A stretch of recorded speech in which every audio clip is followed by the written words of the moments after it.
Elias Boone thought he would die of old age on the cold farm, until 5 Apache girls appeared at the gate, and all of them called him husband. Elias Boone no longer counted time by days or seasons.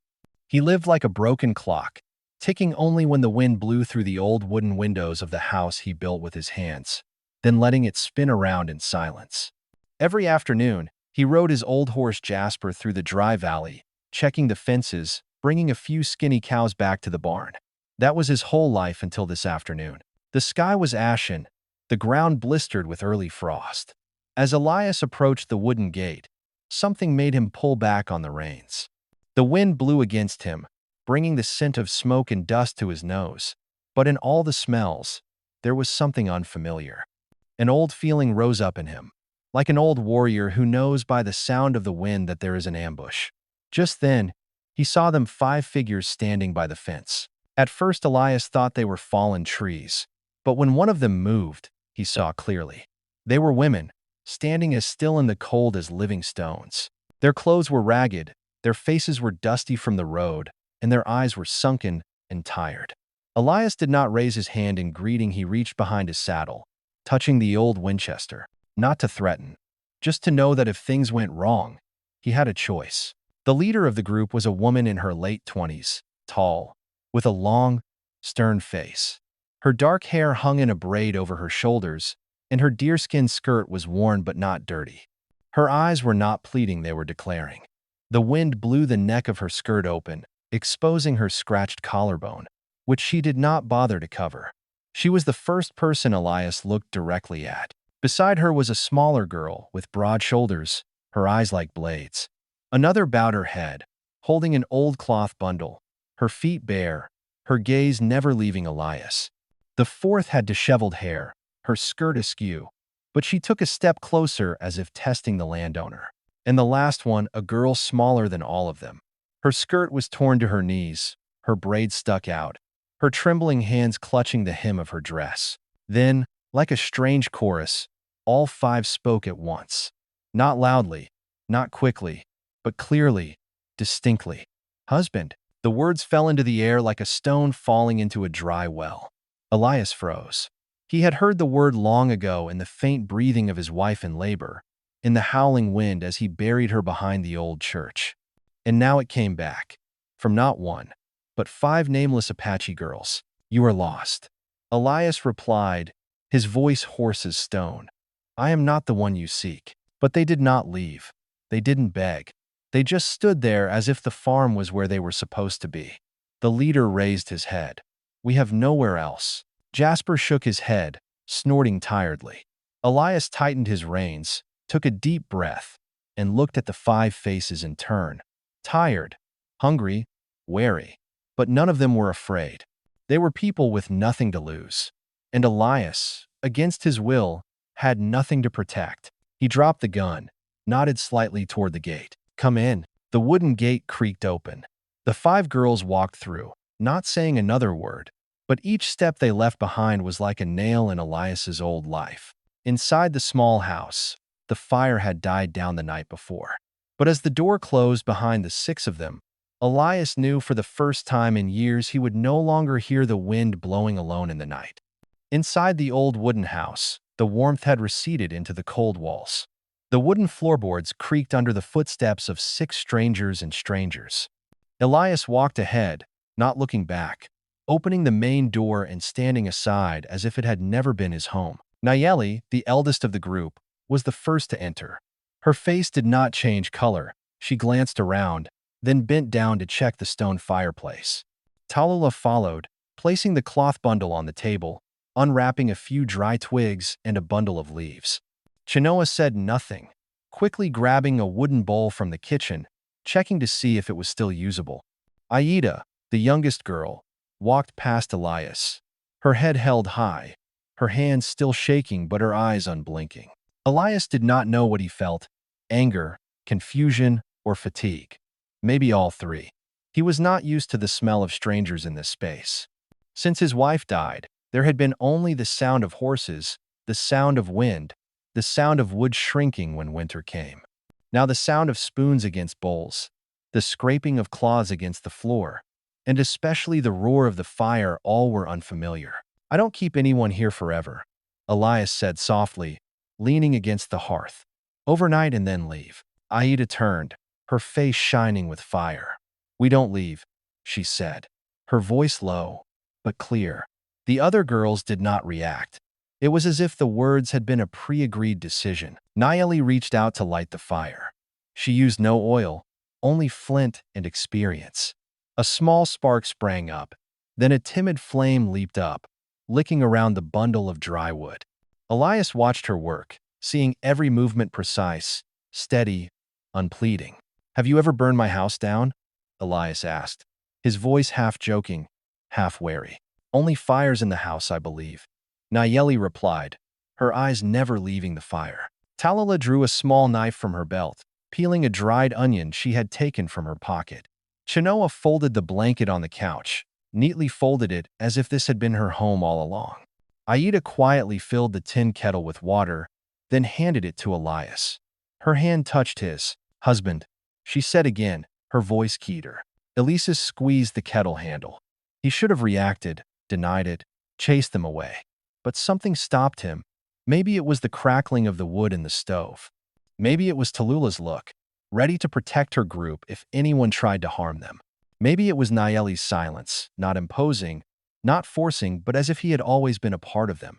Elias just hadn't realized it yet. He sniffed, put the kettle on the stove, and said, if you stay, you have to work. We do, Chenoa said, speaking for the first time. Her voice was clear and strong.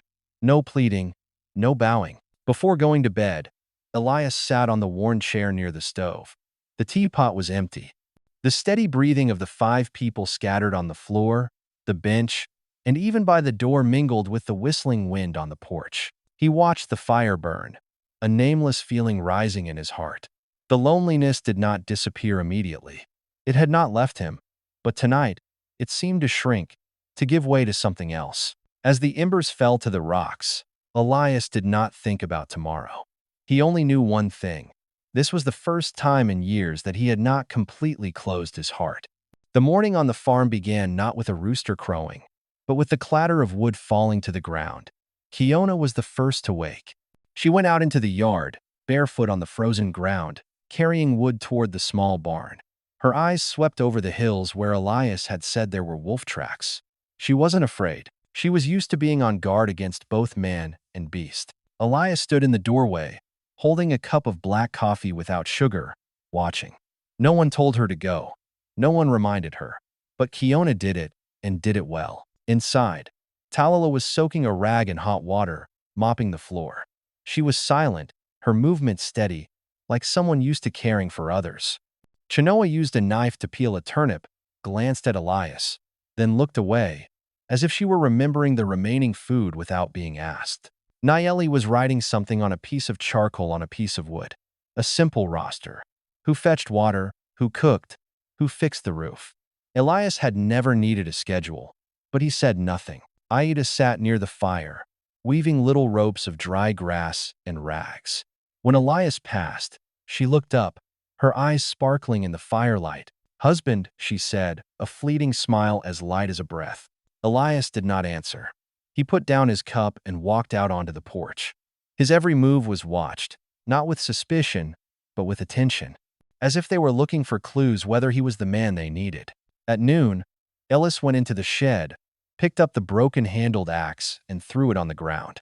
Needs fixing, he said. Kiona stood up, raising her hand. I'll do it. Elias frowned. It's heavy. She said nothing more, just walked out into the yard, tested the weight of the axe with one hand, and carried it away. A moment later, the sound of chiseling sounded behind the house. Elias watched, nodding slightly. In the afternoon, when he carried the hay to the stable, Talala went along without being called. She didn't speak, she just did. When the old bull snorted in displeasure, she reached up and stroked the bridge of his nose, a light, precise motion, and the animal calmed down like magic. You worked at a ranch? Elias asked. A horse-catching ranch and a penitentiary, she said. Her expression didn't change. Chenoa came up to him as he was checking the water pipe. There's a leak, she said. Elias frowned, then let her point.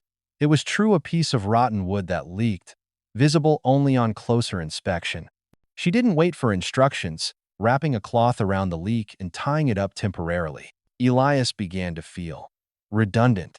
They didn't need rescuing. They needed a place to start over. And somehow they had chosen him to name the person who would see it. That evening, Nayeli handed him a wooden bowl with a thicker portion of soup than the others. Elias looked at her, then at her. "You chose me from the beginning," he said softly. "Number, we chose this place. And you are this place." Aida sat near the fireplace, smiling brightly. "Husband," she called for the third time in 2 days. Elias sat down in the familiar wooden chair, where he had sat alone for years. But tonight, the room was not as quiet as before. It was filled with the sound of spoons hitting bowls, the sound of wind blowing through the carefully sealed walls, and the steady breathing of those who stayed. He didn't know when the phrase, "they belong here," had first entered his head. Maybe it was when Kiona picked up the axe, or when Shinoa found the leak, or when Aida first called him husband. Elias knew. Whatever the moment was, the silence he had held so tightly like an old blanket was slowly tearing. And strangely, he wasn't cold. Prescott was a small town, and like all small towns, rumors always preceded the real thing. Within a week of Elias Boone bringing the 5 Apache girls to the ranch, whispers were creeping through the porches, from the blacksmith shop to the church. The old man lives alone? Now he has a bunch of native girls? They all call him husband. I wonder if it's rescue or superstition. Elias knew the rumors had started. He didn't care. But the ranch was low on salt, flour, and lamp oil. He had to go into town, for the first time in almost a year. That morning, Elias hitched up the wagon. When he stepped out to the barn, all 5 girls were waiting, their cloaks on, their hair tied back. No one asked if they could go. They were just getting ready. "Not all of them," Elias said. Nayeli shook her head. "If you come forward, we'll come forward." Aida climbed into the wagon first, waving like a child. Elias sighed, but didn't stop her. The road to Prescott was 10 miles long and rocky. The cowboys who passed by turned to look. A couple on horseback swerved away, not hiding their disgust. At the town gate, a deputy sheriff, Deputy McGrath, stood with his arms crossed. He had been a soldier, had a scar on his forehead, and a habit of grinding his teeth when angry. Elias stopped his horse. "Morning." The deputy looked up at the wagon. His eyes slid from one girl to another, as if counting the bullets he needed. "What the hell are you doing, Boone?" "Buying flour and oil," Elias said, still holding the reins. "With them, under my roof. They're allowed to ride with me." The deputy smirked. "Be careful. People here don't like eccentricities." Elias looked straight ahead. "I don't live to please them." He smiled faintly. "Yes, but Prescott doesn't forget, and doesn't forgive." The carriage rolled on. No one spoke all the way from the gate to the grocery store. There was no need. They had seen it all in the other's eyes. Contempt, curiosity, horror. At the store, the owner, Mrs. Henderson, stood frozen for a few seconds. Elias placed the order on the table, his voice low and steady. "As usual, add cloth and salt." She glanced at the girls and turned away, saying nothing. While they waited, Chinoa checked the blade, Kiona stood in front of the door, and Aida stole a lollipop from the basket and thrust it into Elias's hand. "For husband," she whispered. As they left town, they passed the church. An old woman shot a knife-like look, then spat on the ground. Elias didn't react, but the hand holding the whip tightened. On the way back, no one laughed. No one cried. Just the cold wind blowing through their coats and the dust flying behind the car. Finally, Nayeli broke the silence. "We're used to that look." Elias nodded, not looking back. "Me too. Are you ashamed of us?" Elias shook his head. "I'm angry that they think they have the right to judge." Aida leaned her head on his shoulder. "So you've chosen sides." Elias didn't answer, but a sigh came from his shoulder to Aida, not of weariness, but of letting go of an old burden. When they reached the farm, it was late afternoon. The shadows of the mountains stretched out like arms around the small house. Elias didn't think about the town anymore. Didn't think about the rumors. Didn't think about Deputy. All he knew was that from the moment the five of them got into the car, he hadn't thought of them as guests. The wind was blowing when they arrived. Not the dry, crisp wind that Arizona usually had, but a cold that cut through the flesh, a sign of an early snowfall. Elias closed the farm gate with twisted wire, then stepped into the house, bolting the door. The little house immediately curled up, holding onto the last of its warmth. The wind whistled through the planks, but inside, the hearth was already ablaze. Chinoa sprinkled salt around the windowsill. Tallulah checked the fire, added more wood. Kiona locked the pantry with a small chain. Each had a job. No one needed to be told. Elias sat on the bench near the stove, holding the knife and the piece of leather he used to sharpen it. The fire caught the blade, flickering with a steady beat like a human heartbeat. Aida came closer, as light as a ghost. She didn't sit, just stood beside him, watching his hand glide over the knife. "The tip is good," she said softly, "but the hand that holds it is better." Elias did not reply. He heard her voice, but it felt as if it were flowing straight into his blood, not through his ears. Aida sat down beside him. The distance between them was less than a hand's breadth. "Today, I see you differently," she continued. "Different in what way?" "Like someone who has someone standing beside him, not someone who has to stand alone." The wind blew hard on the porch. The door creaked slightly. Elias glanced around. The others had gone into the inner room, retiring early. Only he and Aida remained by the stove. Aida turned, her eyes reflecting the firelight. "If you want, I won't say husband anymore. I say home." The words made Elias stop sharpening his knife. He put it down, looking straight at her. No one spoke for a few seconds that seemed longer than years. Then, as if guided by the momentary pause in the wind, Elias tilted his head and lightly touched his lips to hers. Not a kiss of longing, but of acceptance, as if acknowledging that she was really here. Aida did not move for a moment. Then she smiled, not of simple joy, but of someone who had been abandoned, now kept. "I will light a fire for you every day," she said, "as long as you leave the door open." Elias nodded. Not a promise, just a nod. From the inner room, Naili's eyes peered through the crack in the door. Not judging, not angry, just observing. Elias saw, and Aida saw, but neither of them backed away. That night, the wind blew fiercely for hours. But inside, the house no longer felt cold. Elias lay on the couch, the blankets pulled up to his chest. Aida sat close by, falling asleep as she tended the fire. Before falling asleep, Elias thought to himself, if this was the beginning of the disaster, then he would accept it. Because for the first time in his life, he wasn't just keeping a house, he was being kept. The morning began with a thick layer of dew on the ground. Chinoa was the first to wake up. She walked quietly through the living room and out onto the frosty porch, where the water had already begun to tremble. She looked down at the ground, where there were imprints half a horse's foot, unevenly sunk. Inside, the firelight flickered slightly in the fireplace, illuminating the outlines of 6 figures in the air that seemed to vibrate in the humidity. Elias watched the footprints through the window, not moving. But there was an old alarm in his eyes, like a hunted man who knew he was no longer absolutely safe. Nayeli, Tula, Tallulah, Aida, Chinoa, each reacted differently. Nayeli covered her mouth with her hand, silently examining each footprint.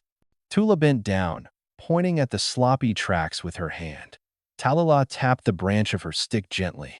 Aida, trembling, approached Elias, touched his hand, and whispered, "They are coming." Elias bowed his head slightly, his breath rattling under his white beard. "Are we ready?" Hearing this, the group split up to take on the task that seemed to have been set in advance. Nayeli tapped lightly on the reinforced wooden wall, checking for cracks and bolts.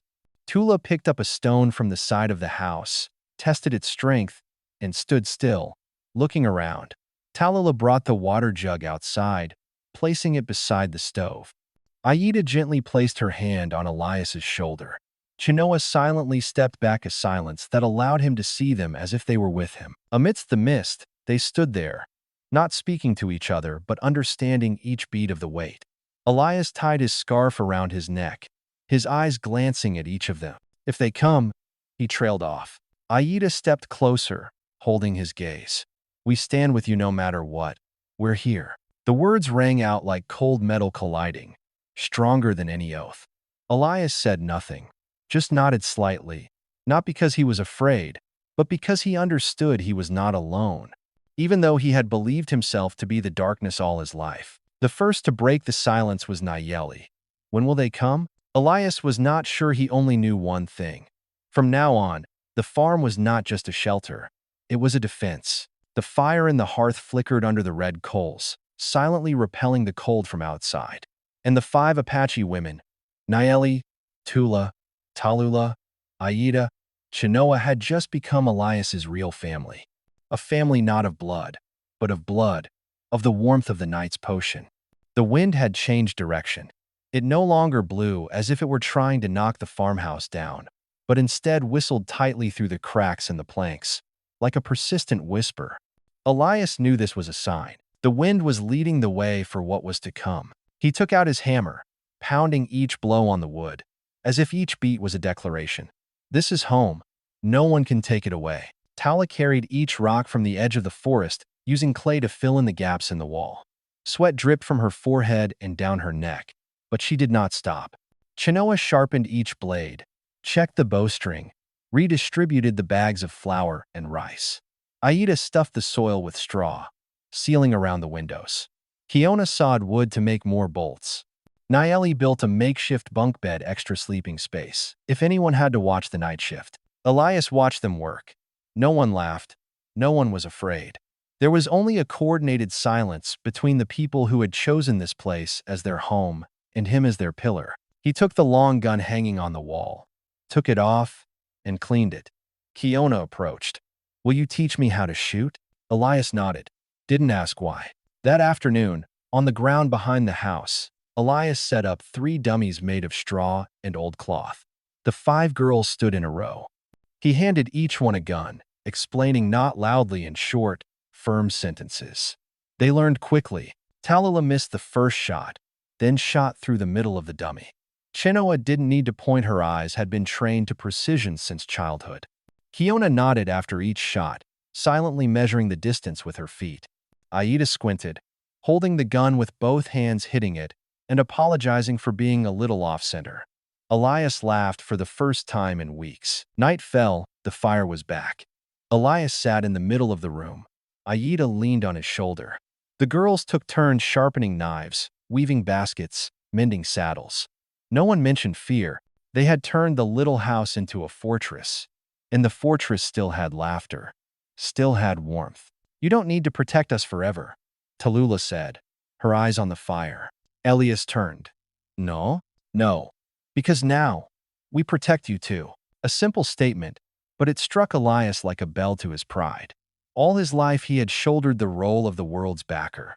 Now, the world was fighting the wind with him. Outside the porch, snow began to fall. Softly, but steadily. Elias stood up, closed the front door, and turned, looking at each of them.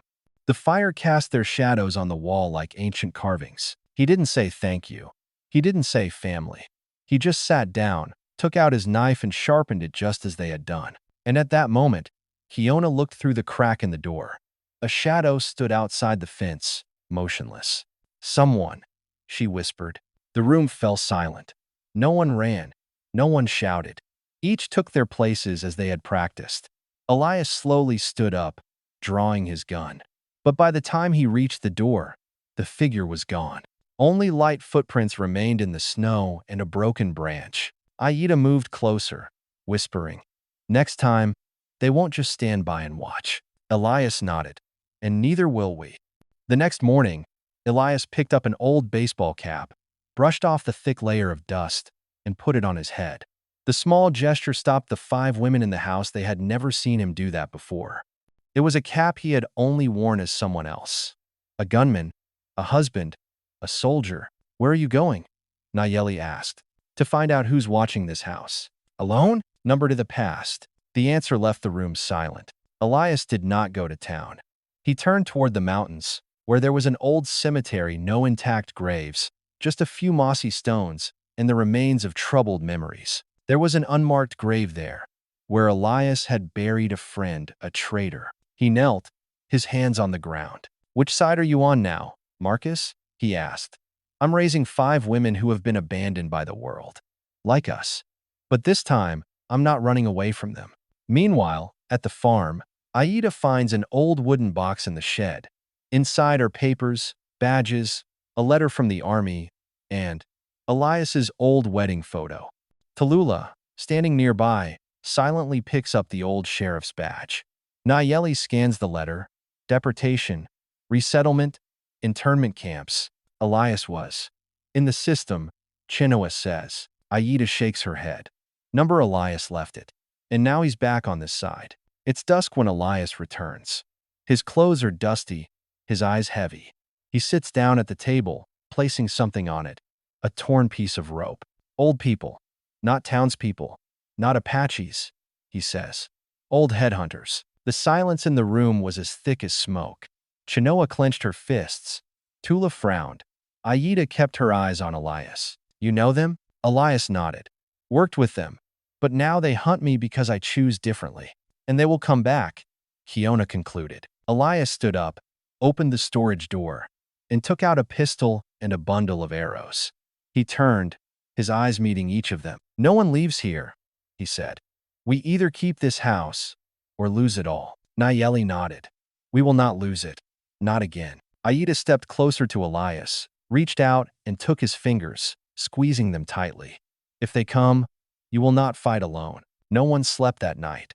They took turns keeping watch. Every little noise made their hearts clench.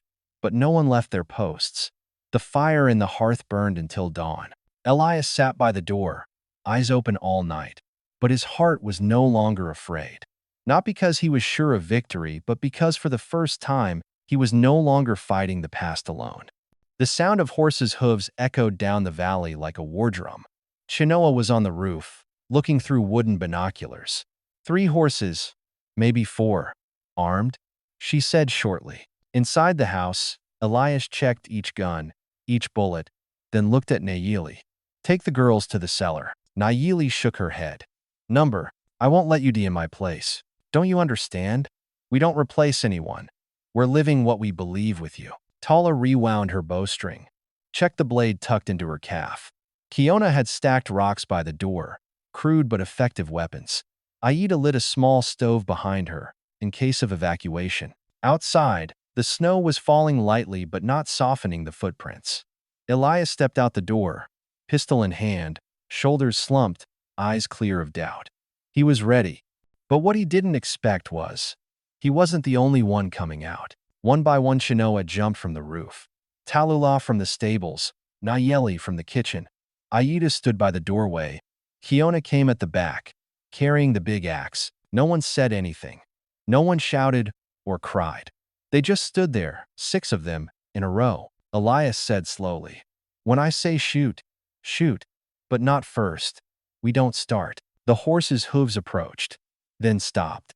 3 riders, wearing wide hats and worn black leather jackets. One of them, the tallest, spoke. "Hello, Boone. Long time no see." Elias didn't answer. He just raised his gun slightly, pointing it at no one. "I didn't invite you. We don't need an invitation to reclaim what's ours." Aida took a half step forward. "We don't belong to anyone." The other laughed. "The brat speaks human language?" This time, Elias said, his voice rolling like thunder, "That's the last thing you'll say." The man on the right lifted his gun. Tallulah reacted first. The arrow flew, piercing his shoulder. He screamed, falling off his horse. Elias shot the first bullet into the ground, a warning. "Back off," he said. "For the last time." The other 2 looked at each other, then drew back the reins, turning their horses. "I'll be back, Boone," the tall man shouted. Elias nodded. "And next time, I won't warn you." When the sound of hooves faded, Aida slumped. Kiona remained standing in the wind, holding her axe. Nayeli touched Elias's shoulder. "You've become a leader." Elias sighed, his gaze sweeping the snow-covered faces but not shaking. "Number, I've just chosen the right place for the first time in my life." The next day's sun did not rise immediately. It hesitated on the horizon, as if considering whether to illuminate a land so recently scarred by bullets. Inside the house, Tallulah was bandaging Elias's shoulder. Not the bullet wound, but the scratch he'd gotten from hitting a wooden post during his charge. He winced, but did not complain. Not worth what I've been through, he said. Tala tightened the bandage.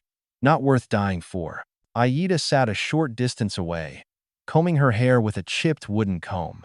She glanced at Elias with each stroke. Not out of worry, just to make sure he was still there. Chana was wiping away every spare bullet.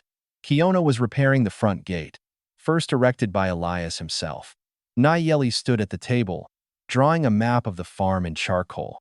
Every bolt, every hiding spot, every escape route. No one said much, but their actions were like a ritual not just to survive, but to declare, we are still here. At noon, Elias went to the stables. Jasper stood still, not asking for food as usual. He stroked its back, saying softly, "You saw that too." They didn't run. Behind them, light footsteps sounded. "Aida, will they come back?" she asked. Elias nodded. "Definitely. So, if we lose next time?" Elias turned, looked into her eyes, where fear and courage were mixed. "Then we lose. But we will lose as a family." Aida's eyes welled up. She didn't cry, but she stepped forward, wrapping her arms around him for the first time, not out of fear, but because she knew she was allowed. At night, the fire was still burning. The little house was warmer than any winter Elias had ever experienced. But the greatest warmth in his heart was not the fire.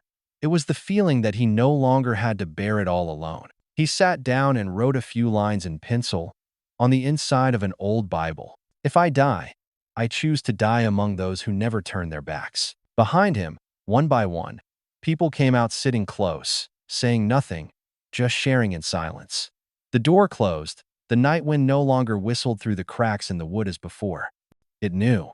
This house, now, was not easy to invade. A week had passed since the first encounter. There were no more footprints outside the gate, but no one in the house believed it was over. Elias woke early, sat on the porch, a cup of cold black coffee in his hand. The cold wind blew through his collar, but he did not move. Every bird call, every gust of wind, was a reminder. Don't relax. Aida brought a blanket and covered his shoulders. "You can't keep watch forever." "No watch. I'm choosing." "Choose what?" Elias turned, looked at her, his eyes no longer defensive, only certain. "I won't run anymore. If they come back, I won't just fight back. I'll go first. Hit their lair." In the house, everyone heard clearly, and no one objected. "Then we need to prepare differently," Nayeli said. That afternoon, Talala reconstructed the map of the valley. Chenoa wrote a list of things to bring. Kiona reduced her pack, choosing only weapons and medicine. Aida harvested all her herbs. They were not just defending, they were determined to attack. The night before they left camp, Elias added a final line from the old Bible. "The man who does not defend his home buries the past and never lives in the present." The next morning, the six of them walked out of the old cabin. No one locked the door. No one looked back. Because what needed to be protected was not within the four walls, but in the people walking together. The road ahead was steep, through dense forest, and promised nothing but danger. But each step they took on the ground was a statement. This is home, and home does not wait to be robbed. Home fights to survive. Elias led the way. Behind them, 5 Apache women strode without hesitation. Each one carries a scar, a memory, a reason not to retreat. When they disappear into the forest, only the silent wind remains, and the little house waiting for them to return, or waiting to become a legend. Sometimes, the most powerful stories aren't the ones filled with noise and glory, but the quiet ones. A worn-down rancher, 5 displaced women, a house with thin walls and thick silence, none of it promised greatness. Yet somehow, they built something stronger than any bullet or storm. Trust. Not all at once. Not even all the time, but enough to stand when it mattered. Elias Boone didn't start as a hero. He didn't save the women. They saved each other. And together, they saved the pieces of themselves that the world tried to discard. They didn't ask permission. They didn't wait to be wanted. They made home out of broken boards, out of wounds and grit. Some stories don't need a miracle, just the decision to stay. And maybe that's something we forget. As we get older, that the heart still needs a reason to fight. That even silence, if shared, can be louder than anger. Elias chose to stand not because he believed he could win, but because he believed they were worth standing for. And sometimes, when life presses in, what we stand with matters more than what we stand against. If you've ever felt too tired to keep your doors open, or too weathered to be worth protecting, remember Elias and the women who called him husband, not because he was perfect, but because he chose to show up, not once, but every day. So take a quiet moment today. Think about the people who would stand beside you not because they have to, but because they choose to. If this story touched something in you, consider passing that warmth forward. Maybe it's just a conversation. Maybe it's a hand on someone's shoulder. Because sometimes, the strongest homes aren't the ones built with bricks, but the ones made from people who don't leave.